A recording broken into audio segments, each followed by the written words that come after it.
dia a todos.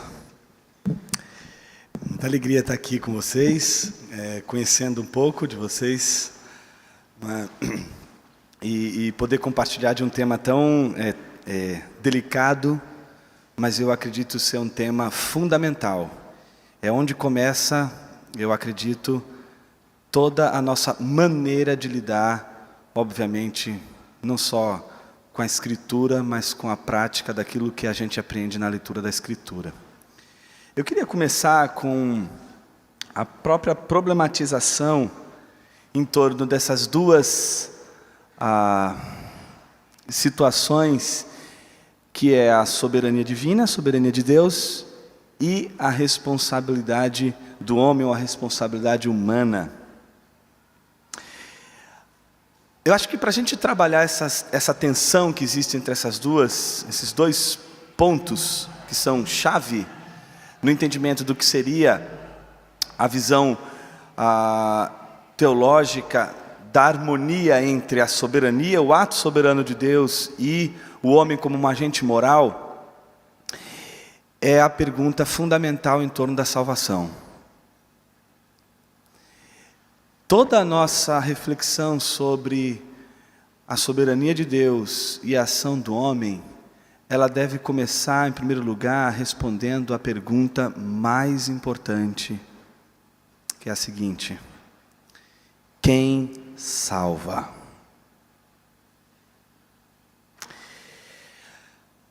Talvez a gente pudesse pensar em duas possibilidades de resposta para essa pergunta. Quem salva? A gente poderia dizer, ora, Deus salva, claro que Deus salva, mas o homem de alguma forma contribui para esse ato de Deus. Bom, mas em que medida o homem contribui para essa salvação de Deus? Tipo assim, 0,0000001 é a contribuição do homem. E esse 0,00001, que é a contribuição do homem, é justamente a condição sem a qual não há salvação. Então, por mais que toda a obra de salvação e o ato salvífico seja de Deus, o ônus maior seja de Deus, se não houver esse 0,00001 da ação do homem, que aponta para a responsabilidade do homem, então não acontecerá, obviamente, a salvação.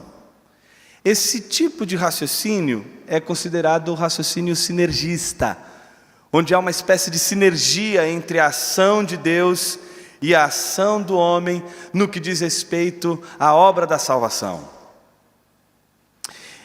Entretanto, existe uma outra maneira de responder isso, dizendo, não, eu não consigo imaginar que o homem possa, em hipótese alguma, mesmo que seja 0,00001, ser fundamental, ser condição sine qua non para a salvação do homem, porque isso me impediria de glorificar a Deus na plenitude do seu poder salvífico.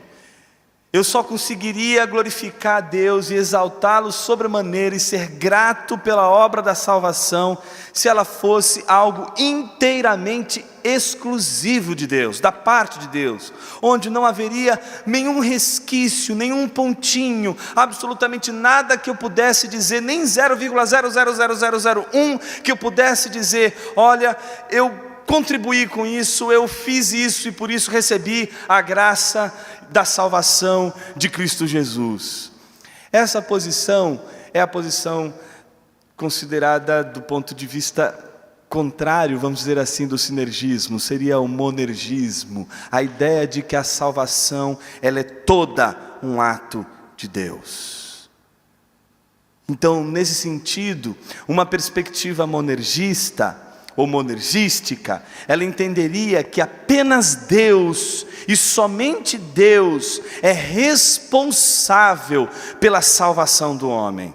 E ela está respaldada sob um argumento bíblico extremamente sólido, extremamente forte, e que eu gostaria de convidar você a abrir sua Bíblia em Efésios capítulo 2, Me parece ser a passagem clássica, robusta, fundamental, para entendermos que a salvação, ela é inteiramente uma obra de Deus. Eu queria dar atenção especial aos versículos 8 e 9 do capítulo 2 de Efésios.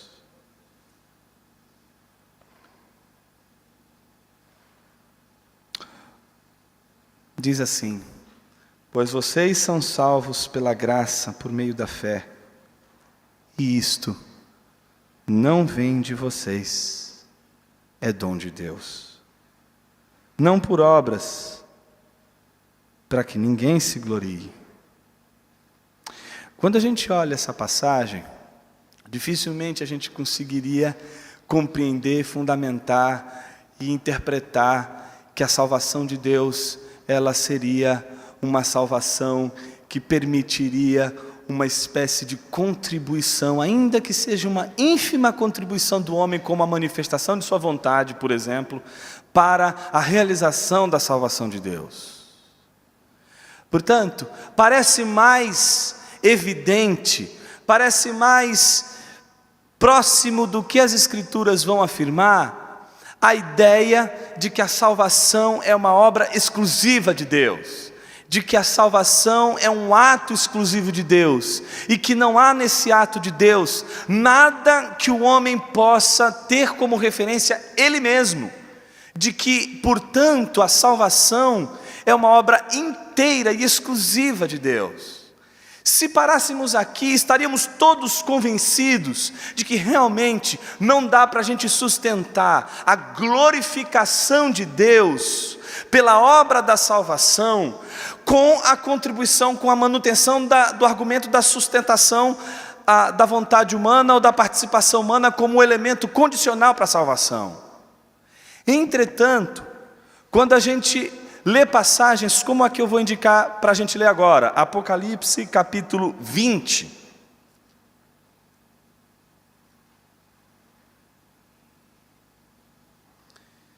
Do versículo 11 ao versículo 13, diz o seguinte: depois vi um grande trono branco, e aquele que nele estava assentado. A terra e o céu fugiram da sua presença, e não se encontrou lugar para eles. Vi também os mortos, grandes e pequenos, em pé diante do trono, e livros foram abertos.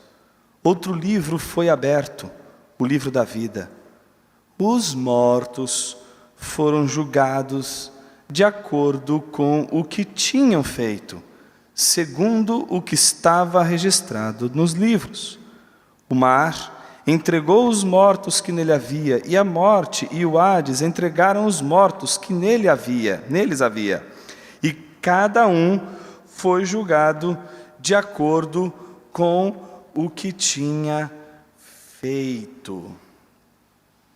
Nosso problema começa quando, depois de fundamentada a ideia, a noção de que a salvação ela só pode ser sustentada pela exclusividade de Deus na sua ação salvadora, é lidar com as outras passagens que afirmam determinados contextos, como esse que a gente viu de juízo, em que somos condenados exatamente de acordo com aquilo que havíamos feito, ou de acordo com a responsabilidade que cabia ao homem.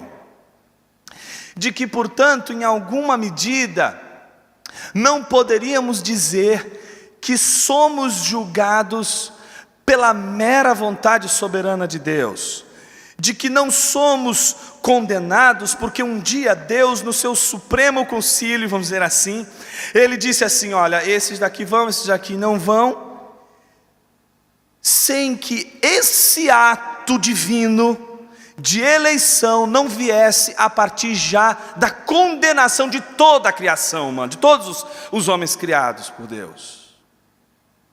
Então, nesse sentido, não haveria a possibilidade de entendermos absolutamente a nossa condenação pela mera vontade de Deus, como se fôssemos condenados por Deus sem uma razão, como se fôssemos condenados sem um motivo, como se fôssemos condenados sem o entendimento de que houve uma participação da nossa ação, do nosso ato, e portanto somos responsáveis pela condenação.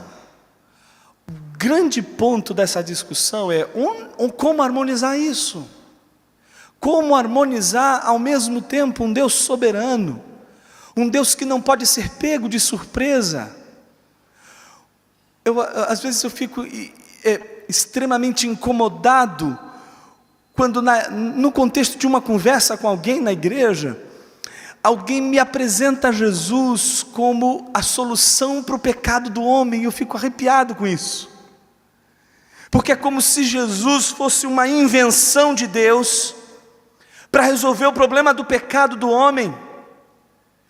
A primeira coisa que a gente tem que ficar na nossa cabeça de uma maneira muito clara, não é de que Jesus é uma invenção de Deus para a salvação do homem. Jesus é Deus em primeiro lugar.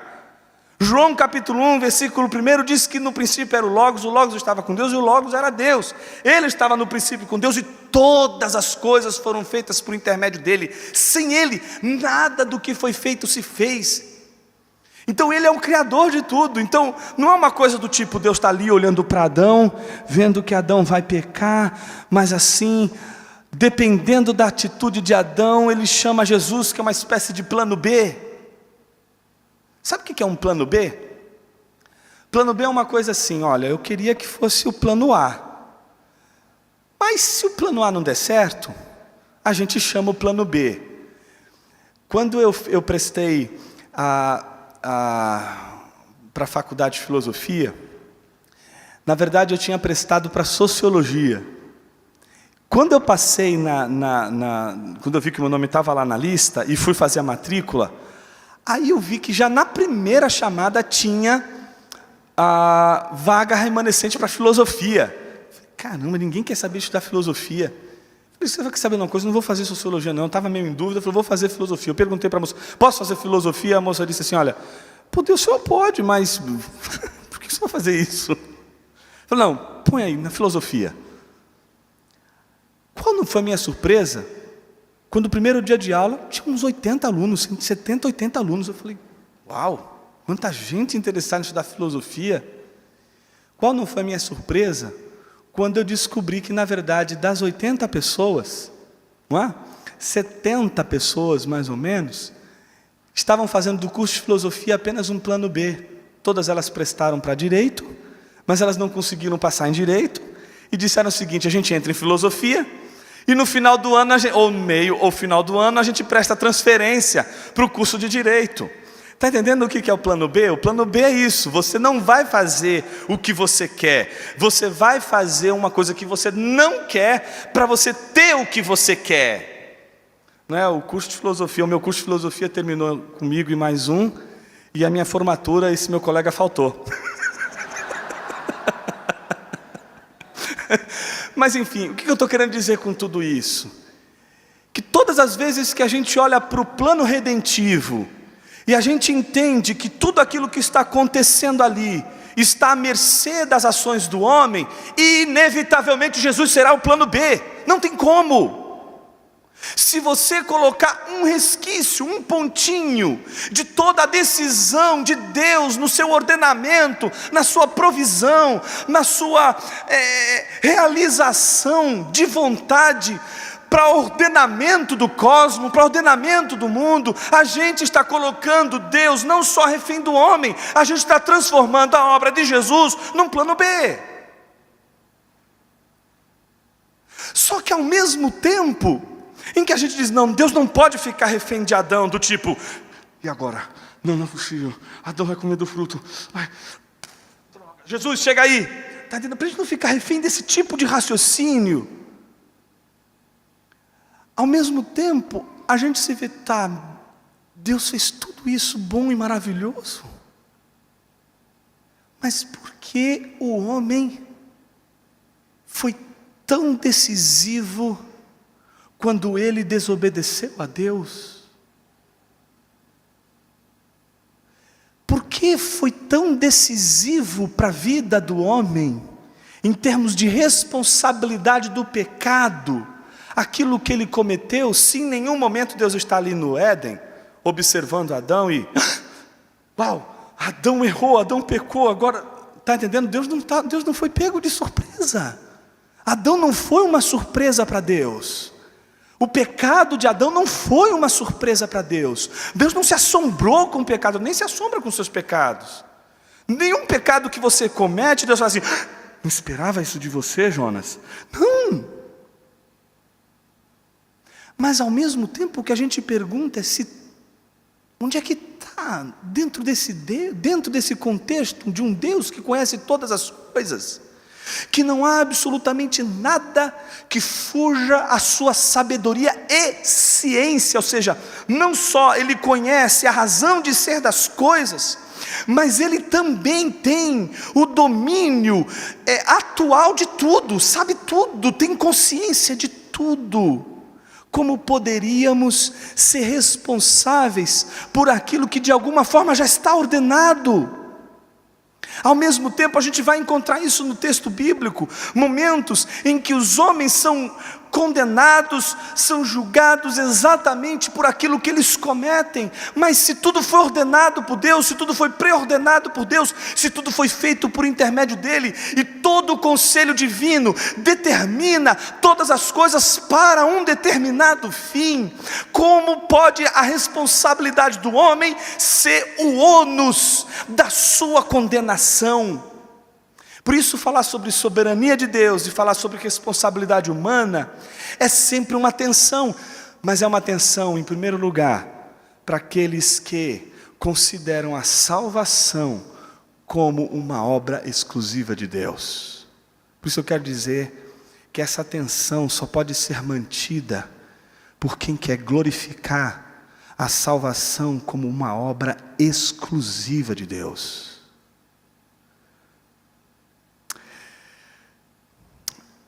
Uma das explicações que eu considero geniais para essa relação entre soberania de Deus e responsabilidade humana é a que foi publicada no livro chamado Evangelização e Soberania de Deus, do J.I. Packer, que agora eu acho que está com a Cultura Cristã, publicado pela Cultura Cristã, se não me falha a memória, a nova edição, um livro belíssimo.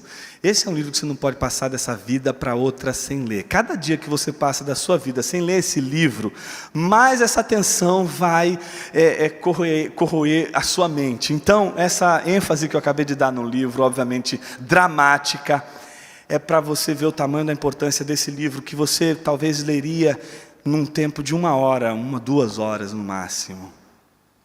Ele desenvolve um conceito que eu acho fabuloso, baseado num princípio que é lógico, num princípio filosófico, que é o princípio da antinomia.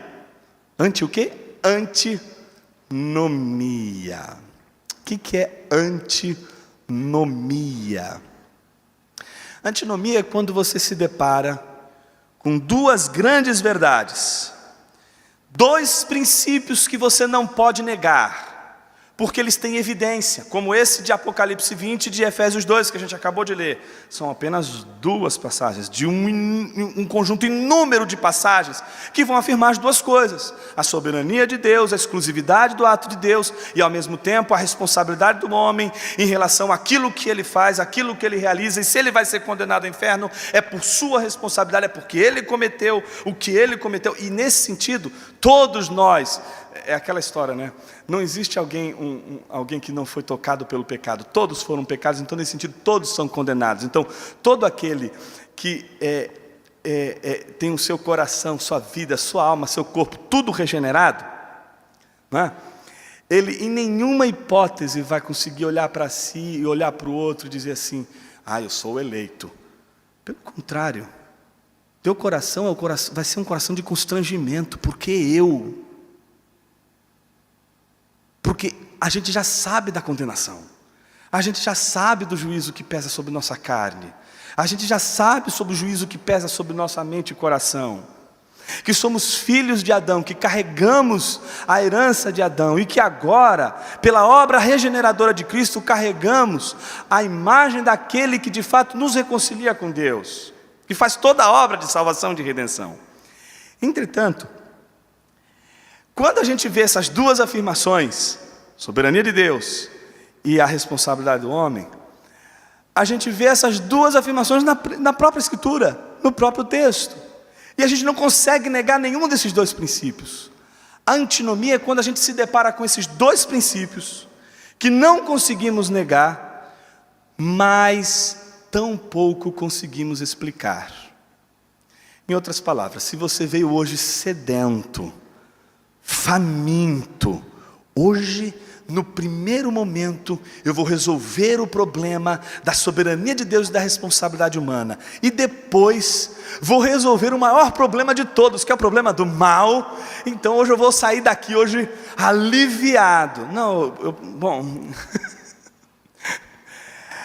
Num primeiro momento eu gostaria de dizer para você que em relação à soberania de Deus e à responsabilidade humana, a gente tem duas verdades bíblicas que você não vai poder negar, porque elas têm respaldo bíblico.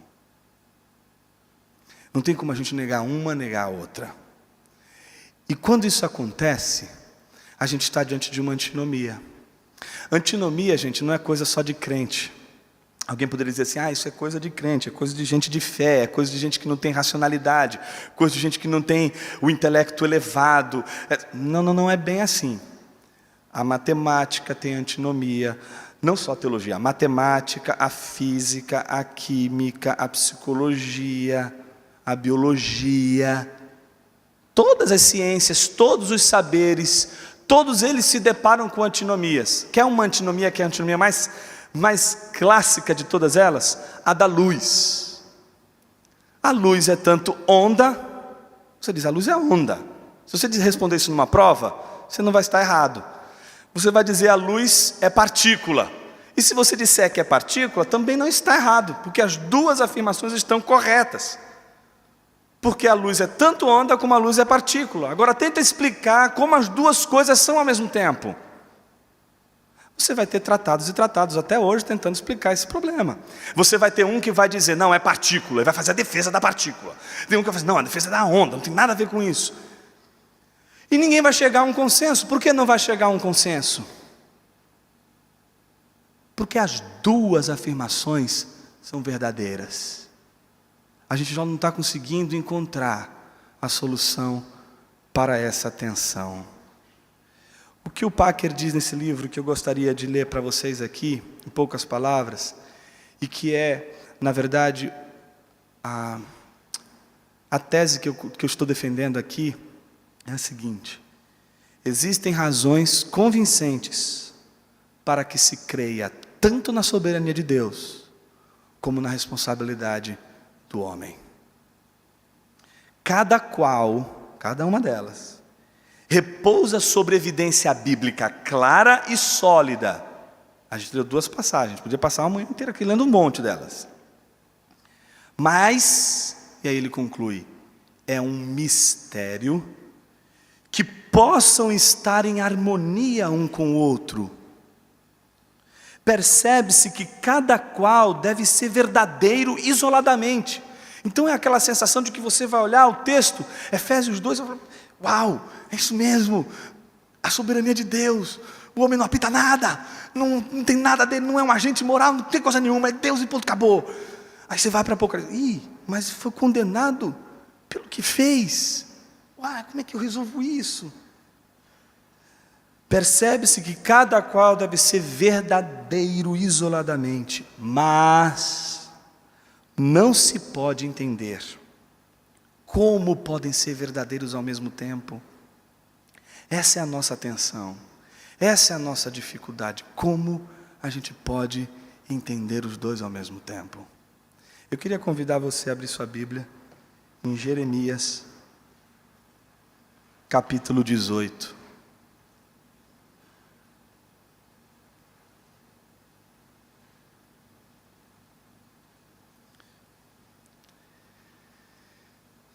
Os medievais diziam o seguinte sobre a Trindade: tente entendê-la e você perderá a cabeça.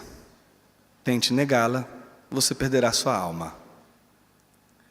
Aqui de manhã vai ser mais ou menos assim. Tente compreender o mistério da soberania de Deus e da responsabilidade humana e você pode perder a cabeça. Mas tente negar a harmonia dessas duas verdades bíblicas e você perderá a sua alma. Obviamente que isso é uma dramatização, não leve a sério. Jeremias 18.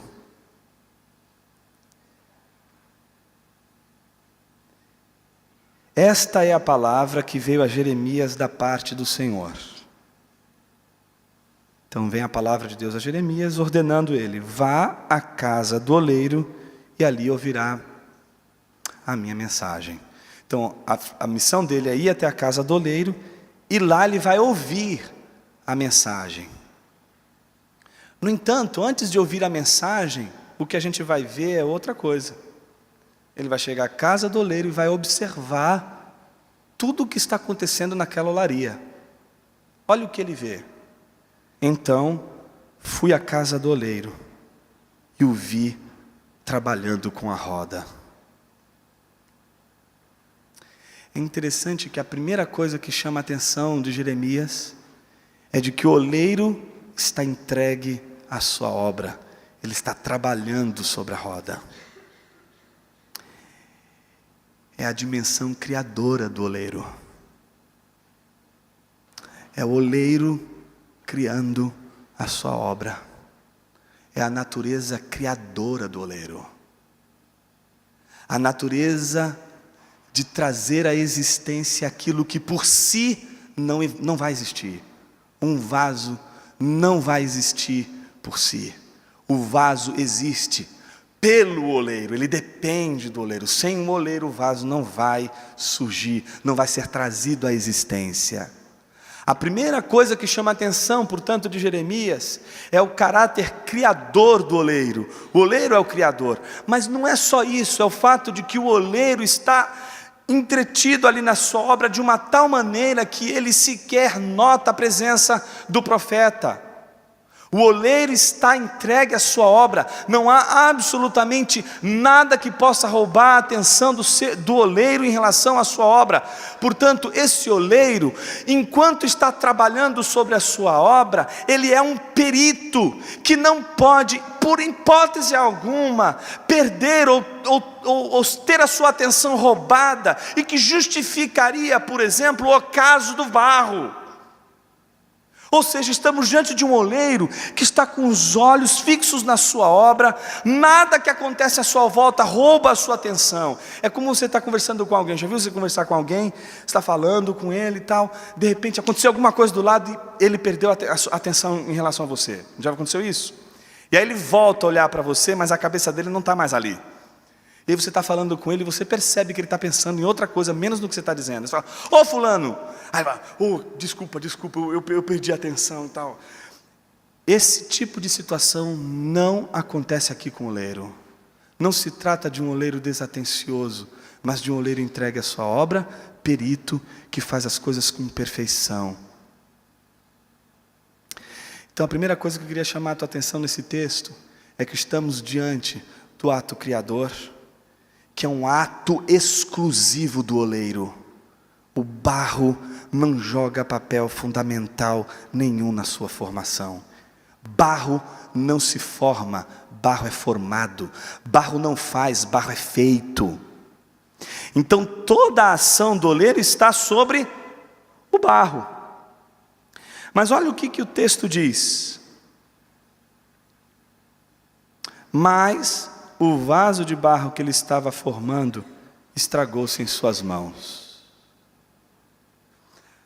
Se por um lado a gente conhece a natureza criadora do oleiro, nesse segundo aspecto daquilo que Jeremias está descrevendo, o que a gente vê é a natureza do vaso. Qual que é a natureza do vaso? O texto não diz que foi assim, o oleiro estava ali, perdeu a atenção e estragou a sua obra. O oleiro não é o responsável pelo estrago. Ele não é o responsável pelo desastre do vaso. O que o texto diz e que chama a atenção de Jeremias é que o barro se estragou. Nós temos esse potencial de sermos autoestragáveis, de, a despeito desse santo oleiro que possui a natureza do Criador ou da criação, nós temos essa capacidade de estragar tudo. É da natureza do barro se estragar. Portanto, não é a responsabilidade, o que o texto está tentando mostrar para a gente é que não é a responsabilidade do oleiro. O oleiro tem domínio sobre o barro. O oleiro tem, essa é uma verdade que a gente não pode abrir mão nunca. Quem tem domínio sobre o barro é o oleiro. É ele que exerce o poder, é ele que exerce o controle, é ele que exerce a atividade principal na vida do barro, que é fazer o barro ser alguma coisa. Esse ato de ser do barro depende, não é parcialmente, é exclusivamente do oleiro. Se o oleiro não fizer, o barro não vai ser feito vaso. Entretanto, se o barro estraga, se algo acontece que estraga o barro, isso não é de responsabilidade do oleiro, mas isso é de responsabilidade do barro. Mas o problema, ou a solução, é de que nem para se estragar, o barro consegue se livrar do oleiro. Até para se estragar, o barro se estraga nas mãos do oleiro. Não há homem na face da terra que não se estrague e que não esteja debaixo do domínio e da soberania de Deus. Todo homem que se estraga, ou ao se estragar, por natureza todos já somos estragados, não é? O problema é como a gente é redimido. Isso é uma outra história. Essa coisa dentro de nós, que faz parte da nossa natureza e que essa dimensão destrutiva que a gente carrega dentro de nós, que faz com que a gente destrua coisas maravilhosas que a gente está vivendo e que Deus está proporcionando. A gente não pode dizer em absoluto que foi obra de Deus e que Deus é responsável. Se algo está ruim na minha vida, se algo está ruim na tua vida, e você tem orado todos os dias: Senhor, Tu és soberano sobre todas as coisas, minha vida está em Tuas mãos, e eu não faço e não realizo nada segundo o Teu querer e Tua vontade. Ao mesmo tempo, a tua oração, quando você falha, quando você peca, quando você erra, Senhor, fui eu que errei, fui eu que falhei, fui eu que estraguei tudo. Mas a boa notícia é de que você está estragado nas mãos do oleiro. E quem se estraga nas mãos do oleiro não vai conhecer só a natureza do Criador, nem a natureza da queda, mas vai conhecer a natureza da redenção. Olha o que o texto diz. Mas o vaso de barro que ele estava formando estragou-se em suas mãos. E ele quem? O oleiro. Mais uma vez, é o oleiro aquele que vai refazer, é aquele que vai redimir. Olha só, e ele o refez, moldando outro vaso, de acordo com a sua vontade. Eu acho esse texto maravilhoso por isso. É como se aquela estrutura fundamental da visão cristã de mundo estivesse exatamente nesses três atos do texto. É o Deus Criador, é o barro que cai, mas é o Deus Redentor. Em nenhum momento a gente vê nesse texto a salvação do barro nas mãos do barro, mas ao mesmo tempo a gente vê a queda, aquilo que seria a queda ou o estrago todo, como responsabilidade do barro. E a gente não vai entender como Deus, sendo soberano e absolutamente tendo o controle sobre todas as coisas, e não há coração de rei, de qualquer autoridade, de qualquer homem nesse mundo, que Deus não possa inclinar e curvar diante de sua bondade, sua vontade. Ou seja, Ele é soberano sobre todas as coisas. Como entender que seríamos responsáveis por nossos erros e falhas? Eu acredito que a gente só consegue entender isso se em algum momento de nossas vidas a gente mergulhar exatamente nessa tensão, que é a confissão ao mesmo tempo da obra salvadora de Deus, e ao mesmo tempo o nosso reconhecimento do quanto somos responsáveis pela nossa queda.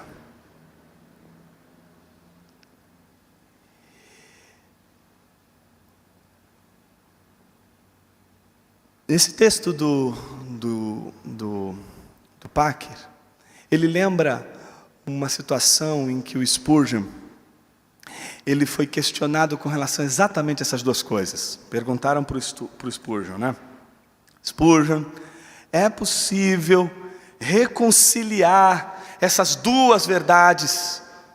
Ou seja, estamos diante de uma antinomia. E para ser uma antinomia, gente, para ser uma antinomia, as duas posições têm que ser verdadeiras. Não pode ser uma contradição. Antinomia é uma coisa, contradição é outra. Antinomia não tem nada a ver com contradição, porque são duas verdades inquestionáveis, indubitáveis, estão ali com evidência, no nosso caso aqui, com evidência farta da Bíblia.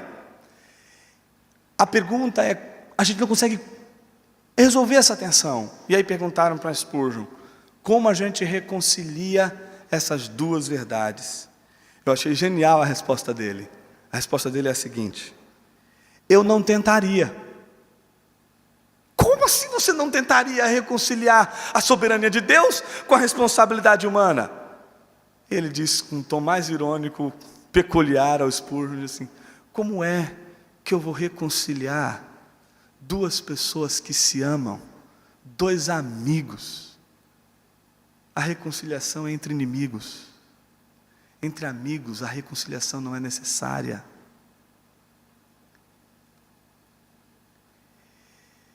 Talvez o que jogue papel fundamental na nossa reflexão sobre esse problema todo em torno da soberania e da responsabilidade do homem seja um problema muito mais de ordem racionalista do que um problema de ordem de compreensão do que a Bíblia diz sobre o assunto. Somos treinados a resolver problemas. E a gente quer resolver tensões.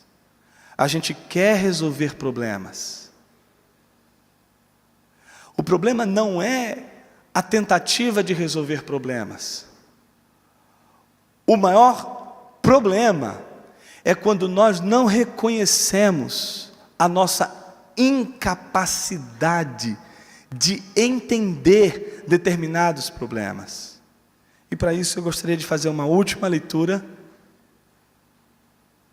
que não poderia estar em outro lugar mais simbólico e importante do que naquela passagem de Romanos, capítulo 9,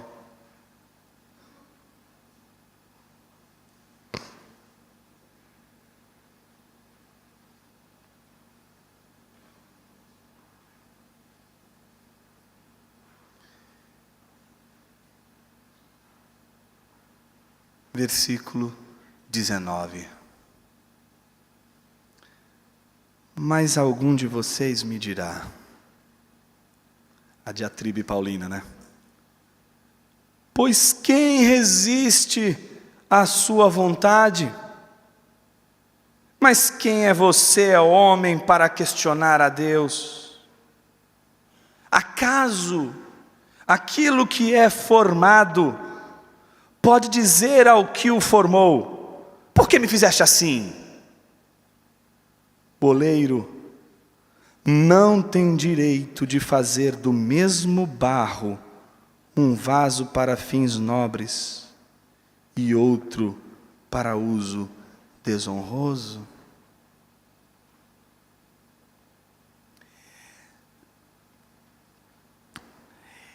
É muito interessante como a gente pode, no decorrer da nossa leitura bíblica, descobrir que a gente não está lendo a Bíblia com a lente bíblica. É desesperador quando isso acontece. Porque a primeira coisa que a gente percebe quando a gente descobre que a nossa lente não é uma lente provida pela própria Escritura, é de que toda a nossa leitura da Escritura até então foi comprometida por essa lente. E se essa lente está equivocada, isso significa que a gente precisa ler novamente.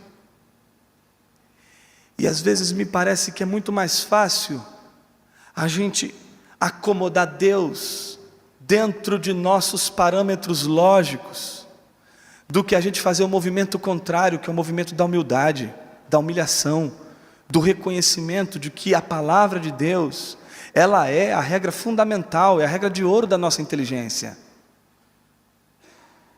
A gente tem uma dificuldade enorme de lidar com a nossa ignorância.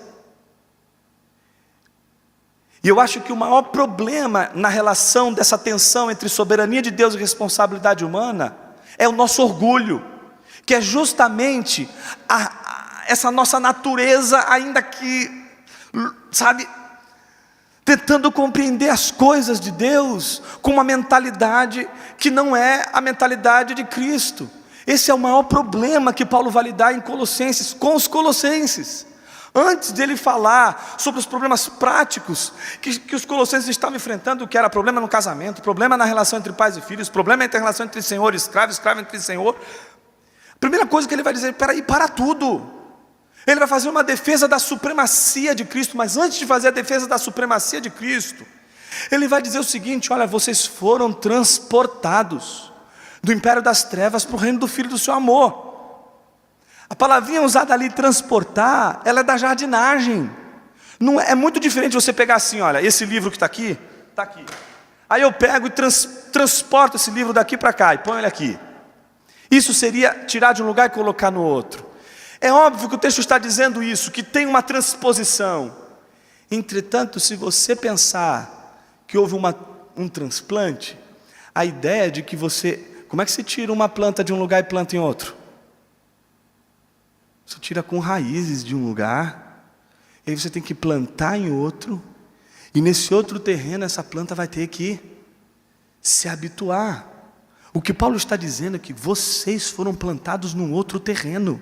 Se naquele terreno vocês eram ego-referentes, se vocês tinham apenas vocês mesmos como referência, se você, mulher, se submetia ao seu marido por você mesmo, porque você quer, ou o marido, ou o pai, não aborreceu o filho porque ele olhava para si mesmo, agora a dimensão é outra. Mulheres, sejam submissas aos seus maridos, mas logo em seguida Paulo vai dizer, como convém a Jesus, como convém ao Senhor. A mesma coisa em relação aos escravos que tentavam, de alguma forma, passar a perna no seu Senhor. Diz, olha, vocês não podem fazer isso, porque vocês têm um Senhor. A mesma coisa vai dizer para o Senhor, olha, vocês também têm um Senhor. O tempo todo eles estão chamando a atenção para o fato do senhorio de Cristo. Paulo está chamando a atenção para isso, porque enquanto a nossa mente não for modificada e submetida à soberania de Cristo, ao ponto de a gente entender que não há absolutamente um espaço de nossa existência, de nossos atos, que Ele não seja soberano, que Ele não domine, que Ele não seja rei, então a gente vai ter uma leitura sempre equivocada da nossa maneira de fazer e de lidar com as coisas. Me parece que boa parte da nossa leitura da Escritura é uma leitura onde a gente pode forjar Deus à nossa imagem, como se Deus não tivesse vontade, como se Deus fosse uma máquina super, hiper, mega poderosa. Você não pode destruir essa máquina, você não pode descobrir o segredo e destrancar o segredo dessa máquina. Ela é mais poderosa que você, ela é mais forte que você, mas ela é uma máquina, e como toda máquina, ela obedece a mecanismos que seriam mecanismos lógicos, tais como aqueles que você encontra nas máquinas, como por exemplo, aquelas máquinas que você enfia um cartãozinho, sabe? E aí sai dinheiro de lá. Então, mais ou menos assim, como se fosse uma máquina que obedecesse a comandos, como se Deus não tivesse vontade.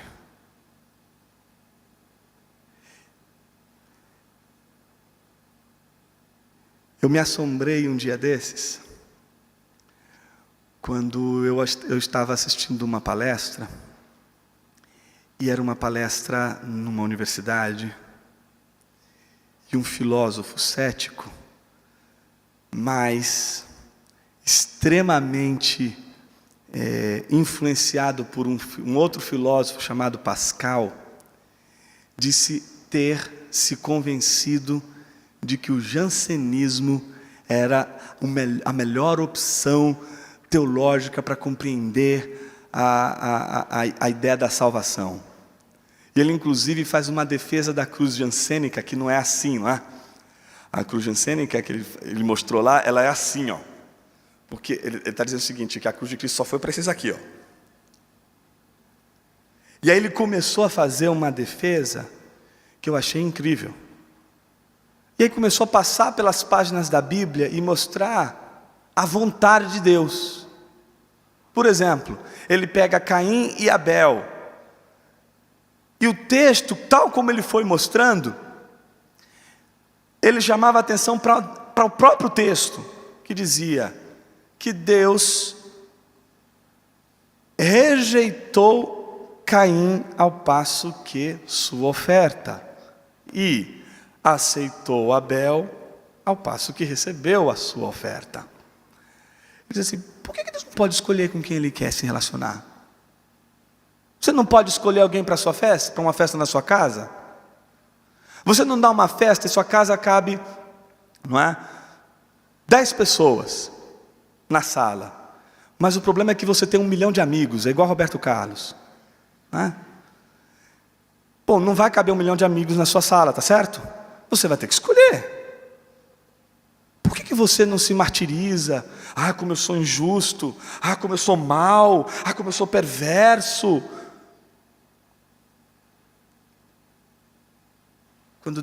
Quando a gente olha, por exemplo, e foi engraçado que ele ainda disse assim, usou o exemplo de Davi, e eu pensei comigo mesmo depois de ouvir ele falando sobre Davi, a gente quando olha Davi, a gente fica até animado, né? Eu, por exemplo, quando você está com meio assim, puxa vida, eu estou precisando melhorar, você olha para Davi e você fala assim, puxa vida, até que eu não estou tão ruim assim. Porque você olha para Davi, você fala, uau, você quer dar uma... olha para Davi.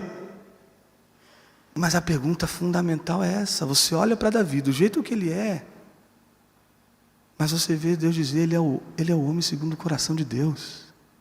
Deus amou Davi. A graça de Deus, ela não está livre do ato da vontade de Deus.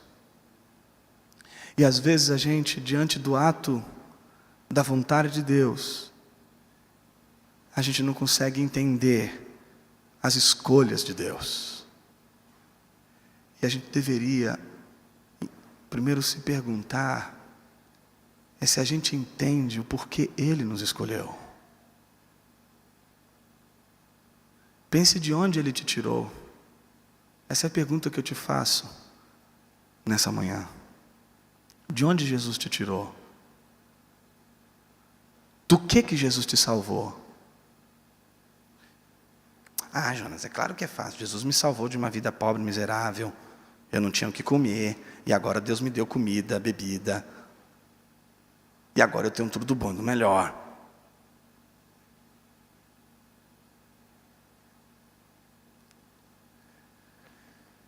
Não é possível a gente estar diante de Deus e da sua graça salvadora e não dizermos para Ele, Senhor, obrigado. Porque eu não mereço a tua salvação. Porque eu não mereço um dia de vida nesse mundo. porque eu não mereço respirar, porque eu não mereço sentir a alegria da tua presença, porque eu não mereço ser usado pelo Senhor, eu não mereço ser sequer instrumento do Senhor. Me parece que todas as vezes que a gente se depara diante de Deus e do senhorio de Deus e da soberania de Deus, a gente reconhece em primeiro lugar que a gente fala do que a gente não entende a maior parte das vezes, e de que a gente deveria ter sim uma confissão de ignorância em nossas orações, de que a gente deveria ter espaço em nossas orações para dizer: Deus, eu não entendo, mas eu não vou negar que o Senhor é soberano, de que a salvação é uma obra exclusiva do Senhor, e também não vou negar que eu sou responsável por tudo de ruim que acontece comigo, que eu sou responsável por todos os males que sobrevêm à minha vida, de que eu sou responsável por tudo aquilo que de ruim acontece sobre mim, não só sobre mim, mas sobre tudo aquilo que está à minha volta. Quando o navio está indo a pique, não vai a pique, mas quando ele está indo a pique lá com Jonas, não é só Jonas que está sofrendo perigo, todo o navio, toda a tripulação está em perigo. Quando nós estamos em distanciamento de Deus, não é só a gente que sofre, é o mundo todo à nossa volta que está sofrendo. E a responsabilidade do navio estar passando pelo que está passando é nossa. Embora Deus seja soberano sobre todas as coisas, quando o navio está afundando e os homens estão perguntando de quem é a responsabilidade, a gente tem que aprender a dizer: sou eu, Senhor. Fui eu que peguei o navio errado. Sou eu que estou contra. Sou eu que estou nadando contra. Me parece que enquanto a gente não assumir essas duas verdades, não só a gente vai negar as Escrituras, mas a gente vai oferecer soluções simplistas que certamente podem resolver momentaneamente a inquietude do nosso pensamento, mas não vão humilhar a nossa mente o suficiente para a gente se curvar diante da palavra de Deus e dizer: Senhor, não sei, quem sou eu para questionar a tua maneira de agir e a tua maneira de escolher e de determinar os meus caminhos? Quem sou eu para negar que tudo aquilo que de fato eu poderia ser condenado, a responsabilidade é toda minha?